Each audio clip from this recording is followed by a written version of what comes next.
Wow. Veg తినే ముందు వెంకటేశ్వర స్వామిని, నాన్ వెజ్ తినే ముందు పెద్దమ్మ తల్లిని ప్రార్థించడం నా అలవాటు. థ్యాంక్స్.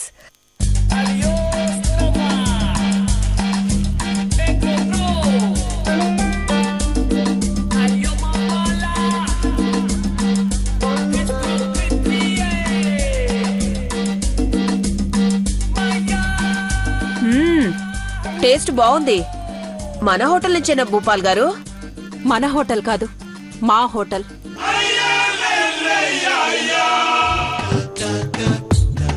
బాగా ఆకలితో వచ్చినట్టున్నారు. పనైనా మానుకోవాలి గాని ఆకల్ని వాయిదా వేయరాదని మా ముత్తత చెప్పేవారు.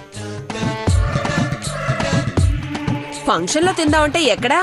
ఆ వంట మనిషి పార్వతి రావడంతో అంతా అప్సెట్ అయిపోయింది. తినడానికి మా ఇంటికి ఎందుకొచ్చారో తెలుసుకోవచ్చా? ఇంత లేటుగా అడుగుతావు అనుకోలేదు.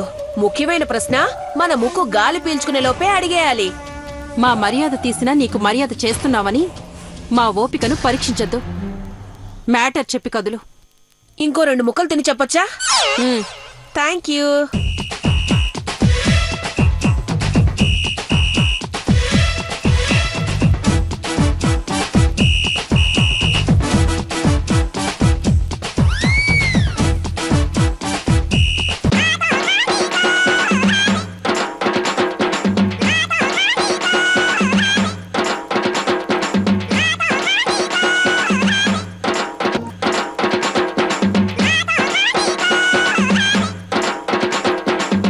చాలా బాగుంది బిర్యానీ.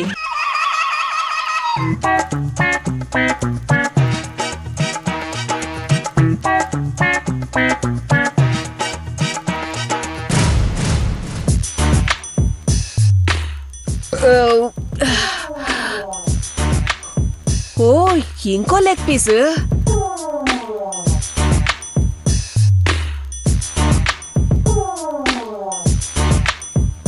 ఇప్పటిదాకా కామెడీగా కనిపించుండొచ్చు కానీ సీరియస్ మ్యాటర్ ఒకటి చెప్తాను, జాగ్రత్తగా వినండి.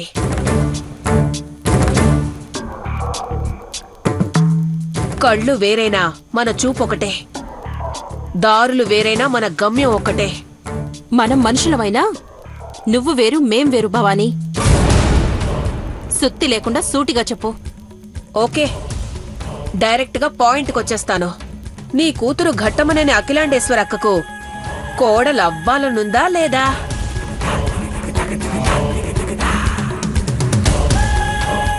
ఒకప్పుడు ఉండేది, ఇప్పుడు లేదు.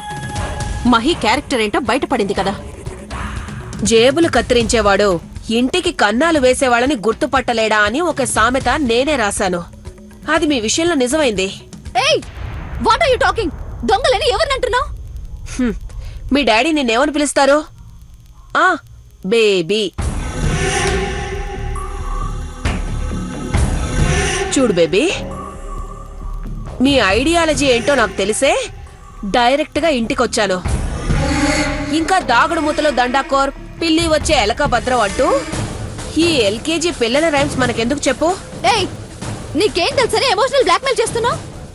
ఆస్తులు పంచుకోబోతున్నారన్న విషయం మా ఆడిటర్ ద్వారా మీకు తెలిసిందే.